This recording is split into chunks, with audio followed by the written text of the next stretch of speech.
தமிழ்நாட்டில் அரசு பள்ளி ஆசிரியர்கள் மற்றும் மாணவர்களின் வருகையை செல்போன் செயலி மூலமாக பதிவு செய்யக்கூடிய நடைமுறை அமலுக்கு வந்துள்ளது. கடந்த சில ஆண்டுகளாகவே பள்ளி ஆசிரியர்கள் மற்றும் மாணவர்களின் வருகையை செல்போன் செயலி மூலமாக உறுதி செய்வது செயல்பாட்டில் இருந்தாலும் அது கட்டாயமாக இல்லாமல் இருந்தது. இந்நிலையில் ஆகஸ்ட் 1 முதல் செல்போன் செயலி மூலமாக வருகை பதிவேடு கட்டாயம் என்று பள்ளிக்கல்வித்துறை சமீபத்தில் சுற்றறிக்கை ஒன்றை அனுப்பியது. அதன்படி TNSED எனப்படக்கூடிய செயலியை கொண்டு அரசு பள்ளி ஆசிரியர்கள் மற்றும் மாணவர்களின் வருகையை உறுதி செய்யக்கூடிய திட்டம் முழுமையாக நடைமுறைக்கு வந்துள்ளது. அந்த செயலியில் தலைமை ஆசிரியர் முன்னிலையில் ஆசிரியர்கள் தங்கள் வருகையை பதிவு செய்ய வேண்டும். தொடர்ந்து மாணவர்களுக்கு வகுப்பாசிரியர்கள் செயலி மூலமாக வருகை பதிவேடு எடுக்கின்றனர்.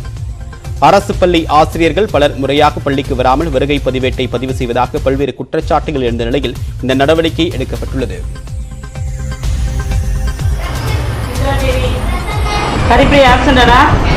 காசினி, இந்துமதி, லாவண்யா, லீலாவதி, மதுமிதா, நீலதர்ஷினி.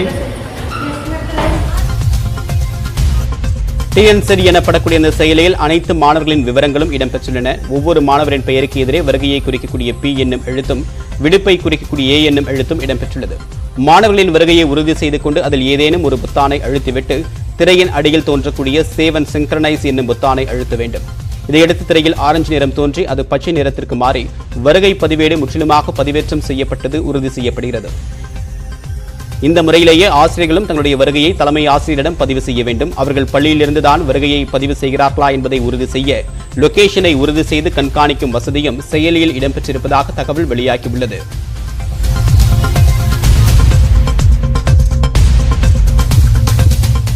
மேனுவலில் இருக்கிறத ஒவ்வொரு அட்டண்டன்ஸையும் நான் வாங்கி பார்த்து அதை மொத்த மாணவர்களுடைய எண்ணிக்கை கால்குலேட் பண்ணுறதுக்கு கொஞ்சம் நேரமாகும். ஆனால் இது உடனடியாக அந்த ஆப்பில் நான் ஓப்பன் பண்ணேன்னா எத்தனை மாணவர்கள் வந்திருக்காங்கிறத பர்சன்டேஜ் சீக்கிரமாக கண்டுபிடிக்கலாம். ஆசிரியருடைய வருகை பதிவையும் லீவு போட்டாங்கன்னா அதையும் அப்ரூவல் கொடுக்கறதுக்கு ஆசிரியர் அங்கேருந்தே TNSED ஆப் மூலமாக பதிவு செய்யலாம். அதை பார்த்துட்டு நாங்கள் தலைமை ஆசிரியர் அப்ரூவ்டு கொடுக்கலாம், இல்லை ரிஜெக்ட் பண்ணக்கூடிய வசதி வாய்ப்புகள் அதில் இருக்குது. இப்போ ஒரு மாணவன் பள்ளிக்கு வரல அப்படின்னா அந்த பெற்றோருக்கு உடனே மெசேஜ் போடுற மாதிரி நாம் பண்ணலாங்க. ஏன்னா தமிழ்நாட்டில் இருக்கிற எல்லா மாணவர்கள் அரசு பள்ளி அரசு உதவிபெறும் பள்ளியினுடைய மாணவனுடைய பெற்றோருடைய ஃபோன் நம்பர் அந்த எமிஸ் அட்டனன்ஸில் இருக்குது. ஸோ அப்போ அந்த மெசேஜும் நாம் அனுப்பிச்சோன்னு வைங்களேன், அப்போ அந்த பெற்றோருக்கு ஒரு தன்னுடைய பையன் வந்திருக்கா வரல, அல்லது தன்னுடைய பொண்ணு வந்திருக்கா வரலங்கிறது தெளிவாக தெரியும். எதிர்க்கட்சிகளின் கடும் அமளி காரணமாக நாடாளுமன்றத்தில் இரு அவைகளும் பிற்பகல் 2 மணி வரை ஒத்திவைக்கப்பட்டது. 2 நாள் விடுமுறைக்கு பிறகு மக்களவை காலையில் கூடியது. எதிர்க்கட்சிகளின் கோரிக்கையேற்று விலைவாசி உயர்வு குறித்து இன்று விவாதிக்கப்படும் என்று மத்திய அரசு தெரிவித்திருந்தது. இந்நிலையில் அவை கூடியதும் அமலாக்கத்துறையை தவறாக பயன்படுத்தி சிவசேனா MP சஞ்சய் ராவத்தை கைது செய்திருப்பதாக கூறி எதிர்க்கட்சி உறுப்பினர்கள் அமளியில் ஈடுபட்டனர். இதேபோன்று விலைவாசி உயர்வு, ஜார்க்கண்டில் ஹேமந்த் சோரன் தலைமையிலான ஆட்சியை கவிழ்க்க முயற்சிப்பது, குஜராத்தில் கள்ளச்சாராய மரணங்கள் போன்ற விவகாரங்களை எழுப்ப முழக்கமிட்டனர். இதைத் தொடர்ந்து மக்களவை நண்பகல் 12 மணி வரை ஒத்திவைக்கப்பட்டது. அதற்கு பிறகு அவை கூடியதும் எதிர்க்கட்சி உறுப்பினர்கள் அமளியில் ஈடுபட்டனர். தொடர்ந்து எதிர்க்கட்சி உறுப்பினர்கள் சபாநாயகர் இருக்கை மீது காகிதங்களை தூக்கி எறிந்தும் அவை நடவடிக்கைகளை நேரலை செய்ய பயன்படுத்தக்கூடிய கேமராக்களை அணைக்கவும் முயன்றனர். இதனைத் தொடர்ந்து மக்களவை பிற்பகல் 2 மணி வரை ஒத்திவைக்கப்பட்டது. இதே குற்றச்சாட்டுகளை முன்வைத்து மாநிலங்களவையில் எதிர்க்கட்சி உறுப்பினர்கள் அமளியில் ஈடுபட்டனர். இதனால் மாநிலங்களவையும் கூடிய சில நிமிடங்களிலேயே ஒத்திவைக்கப்பட்டது. பிறகு 12 மணிக்கு அவை கூடியதும் கடும் அமளிக்கு மத்தியில் கேள்வி நேரம் நடைபெற்றது. அப்போது பேசிய எதிர்க்கட்சித் தலைவர் மல்லிகார்ஜுன கார்கே விலைவாசி உயர்வு குறித்து விவாதிக்க வலியுறுத்தினார். ஆனால் இது குறித்து மாநிலங்களவையில் நாளை விவாதிக்கப்பட உள்ளதாக மத்திய அமைச்சர் பியூஷ் கோயல் தெரிவித்தார். எனினும் இதனை ஏற்க மறுத்து எதிர்க்கட்சி உறுப்பினர்கள் அமளியில் ஈடுபட்டனர். பிறகு மாநிலங்களவையும் பிற்பகல் 2 மணி வரை ஒத்திவைக்கப்பட்டது. இந்நிலையில் மேற்கு வங்கத்தில் ஆசிரியர் நியமன முறைகேடு விவகாரத்தில் முதலமைச்சர் மம்தா பானர்ஜியை கண்டித்து அந்த மாநில பாஜக MPக்கள் நாடாளுமன்ற வளாகத்தில் ஆர்ப்பாட்டத்தில் ஈடுபட்டனர். இதேபோன்று 100 நாள் வேலை திட்டத்தை மத்திய அரசு சிதைப்பதாக குற்றம் சாட்டி இடதுசாரி MPக்களும் ஆர்ப்பாட்டத்தில் ஈடுபட்டனர்.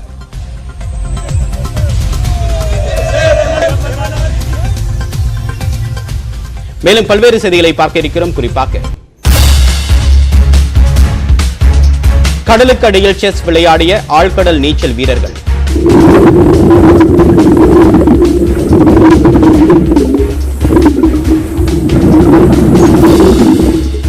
விவரமறியலாம் ஒரு சிறு இடைவேளைக்கு பிறகு.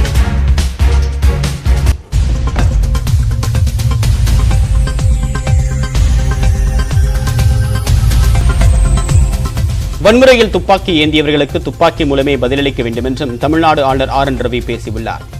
கேரள மாநிலம் கொச்சியில் மனித உரிமைகள் அமைப்பு ஏற்பாடு செய்த நிகழ்ச்சி ஒன்றில் RN ரவி பங்கேற்றார். அதில் பேசிய அவர், எந்த ஒரு சூழ்நிலையிலும் வன்முறையை துளியும் ஏற்க முடியாது என்று கூறினார். நாட்டின் ஒற்றுமைக்கும் இறையாண்மைக்கும் எதிரான சக்திகளிடம் பேச்சுவார்த்தை நடத்தக்கூடாது என்றும், சரணடைய மறுக்கும் எந்த ஒரு ஆயுத குழுவுடனும் கடந்த 8 ஆண்டுகளில் மத்திய அரசு பேச்சுவார்த்தை நடத்தவில்லை என்றும் கூறினார். தீவிரவாத நடவடிக்கையில் ஈடுபட்டால் அதற்கான விலையை ஒருவர் கொடுத்தே ஆக வேண்டும் என்றும் RN ரவி பேசியுள்ளார். மும்பை தாக்குதலால் ஒட்டுமொத்த நாடும் அதிர்ச்சியடைந்ததாகவும், ஆனால் தீவிரவாதத்தால் இரு நாடுகளும் பாதிக்கப்பட்டதாக கூறி அப்போதைய இந்தியா பாகிஸ்தான் பிரதமர்கள் கையெழுத்திட்டதாகவும் காங்கிரஸ் அரசை ஆளுநர் RN ரவி விமர்சித்தார்.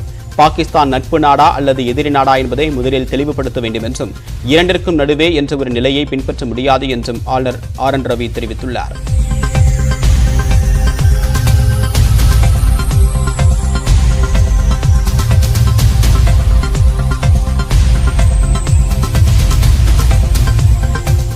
தேர்தல் ஆணையத்தின் கருத்து கேட்பு கூட்டம் நிறைவடைந்த நிலையில் OPS தரப்பு சார்பில் கூட்டத்தில் பங்கேற்ற கோவை செல்வராஜ் செய்தியாளர்கள் சந்திக்கிறார். காட்சியில் நேரலையில் பார்க்கலாம். தேர்தல் ஆணையத்தில் இப்ப அவரையும் கடிதம் எழுத சொல்லுங்க, தகவல் அறியும் சட்டத்தில் கேட்க சொல்லுங்க. அதிமுகவில் அவருடைய எடப்பாடி பேர்ல இணை ஒருங்கிணைப்பாளர் என்ற பெயரை தவிர வேற எங்காவது இருக்கிறது என்று சொல்லுங்கள். நான் அதுக்கு பதில் சொல்றேன். ஜெயக்குமார் ஒன்று எடுக்கல, அவர் கையில வச்சு நகர்த்தி வச்சாரு. அதாவது நீங்க ஒன்று வச்சுக்கோங்க, தரமில்லாத செயல்பாடுகள் செய்யறவங்களை ஒரு தரமான மனிதர்கள் கண்டுக்க மாட்டாங்க. அதெல்லாம் ஒரு கேவலமான செயல். இதெல்லாம் ஒரு செயலா? கேவலமா இல்லையா? ஒரு அமைச்சரா இருந்து ஒரு MLA இருந்த ஆளுக்கு இவர் ஒரு கேவலமா இல்ல? நீங்க அதிமுகவா? முதல்ல இல்லையே. அதிமுக ஒருங்கிணைப்பாளர் கட்சி நடத்துறாரு சார். அனைத்து கட்சிகளிலும் சிங்கிளா தான் வரும். அண்ணன் அனுப்புற ஒரு ஆள் வந்தாலே போதும், அந்த மாதிரி டப்பா பசங்களை எல்லாம் அடக்கிடுவோம்.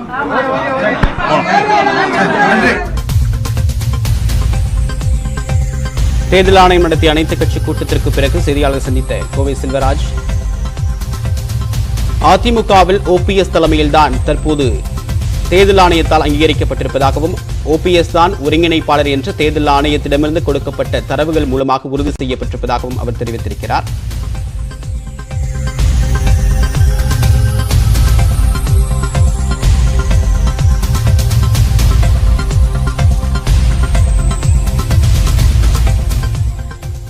ஸ்ரீவில்லிபுத்தூர் ஆண்டாள் கோவிலில் ஆடிப்பூர விழாவை ஒட்டி தேரோட்டம் வெகு விமர்சையாக நடைபெற்றது. விருதுநகர் மாவட்டம் ஸ்ரீவில்லிபுத்தூர் ஆண்டாள் கோவில் தேர் திருவிழா கடந்த 24ஆம் தேதி கொடியேற்றத்துடன் தொடங்கியது. இந்த விழாவின் முக்கிய நிகழ்வாக இன்று தேரோட்டம் காலையில் தொடங்கியது. தொடர்ந்து அதிகாலை 5 மணிக்கு ஆண்டாள் ரெங்கமன்னாருக்கு சிறப்பு அபிஷேகம் செய்யப்பட்டு சூடி களைத்த பட்டு உடுத்தி திருத்தேரில் எழுந்தருள செய்தனர்.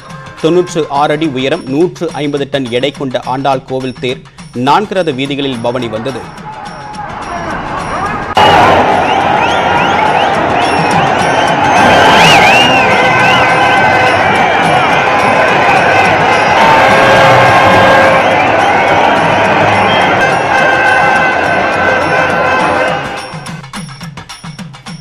இந்த தேரோட்டத்தில் அமைச்சர்கள் ராமச்சந்திரன், தங்கம் தென்னரசு, சட்டமன்ற உறுப்பினர்கள், மாவட்ட ஆட்சித்தலைவர் மேகநாத ரெட்டி, தென்மண்டல IG அஸ்ரா கார்க் உள்ளிட்டோர் பங்கேற்றனர். மேலும் பல்வேறு மாவட்டங்களைச் சேர்ந்த ஆயிரக்கணக்கான பக்தர்கள் பங்கேற்று கோவிந்தா கோஷம் முழங்க தேரை இழுத்தனர். இந்த விழாவில் பாதுகாப்பு பணிக்காக 2000க்கும் அதிகமான போலீசார் குவிக்கப்பட்டிருந்தனர்.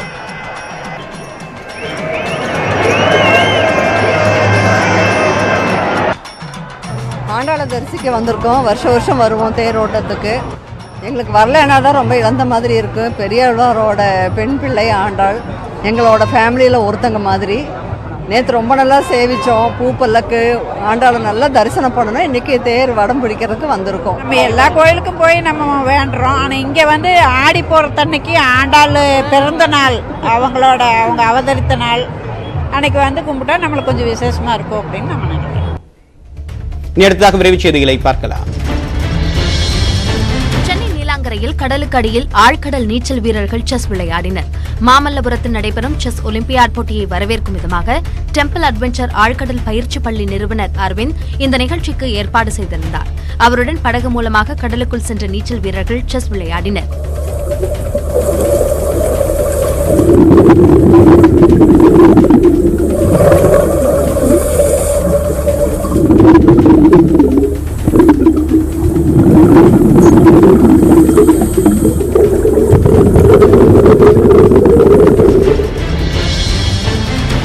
எரிவாயு சிலிண்டருக்கான விலை 36 ரூபாய் 50 காசுகள் குறைக்கப்பட்டுள்ளது.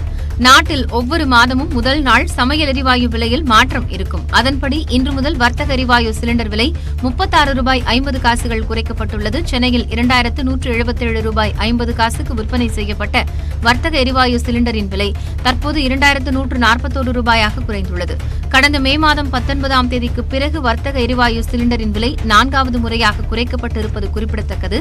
2508 ரூபாய் வரை விலை உயர்ந்திருந்த நிலையில் தற்போது தொடர்ந்து குறைந்து வருகிறது.